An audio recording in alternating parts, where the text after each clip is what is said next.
I just wanted to give my end of week 3 summary, and the garden's really coming along. So this bed here, which was full of old verbena and grass and weeds, just because over the winter I haven't had chance to do as much to it as I would have liked to have done, has now been completely dug out. So as you can see, there are no weeds left in it whatsoever. I've edged it as much as I can. Obviously there's still quite a lot to do around repairing the edges, but I've improved it and made it a sharper line. I've also moved some of the plants that were clogged up together. So for example, this geranium, this azalea, they were all clogged up in a tight bunch up that end. So I've moved them out.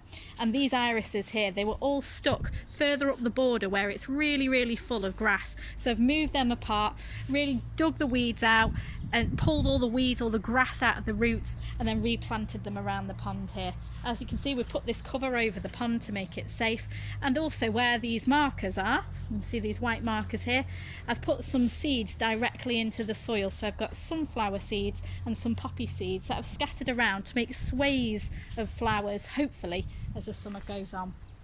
Here also, me and Eric and Pete had a little project, so we've been planting our own sunflower seeds in here. We've got different varieties of sunflowers, and we're going to have a little competition as to who can get the highest sunflower. In the greenhouse now, we've got a pepper coming along and some tomato plants.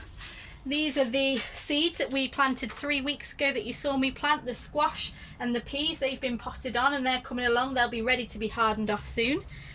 And then finally, in the vegetable patch, we've also got progress. Come on, chickens. So this is a potato border that 3 weeks ago you saw was really clogged up with some old rhubarb plants and some old blackcurrant plants. That's now been dug over, my potato sets are in there, and on top of that I've scattered some lettuce seeds and some salad seeds, so hopefully we'll have a crop of salad first.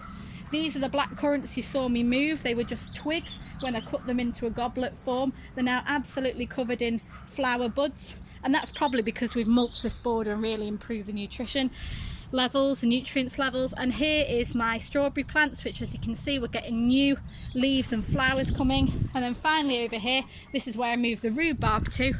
And again, new fresh leaves coming through there, so hopefully we'll have a good crop of rhubarb this year. And this is where my other vegetable seeds that I'm growing in the greenhouse at the moment will come into when they're ready. So good progress for 3 weeks.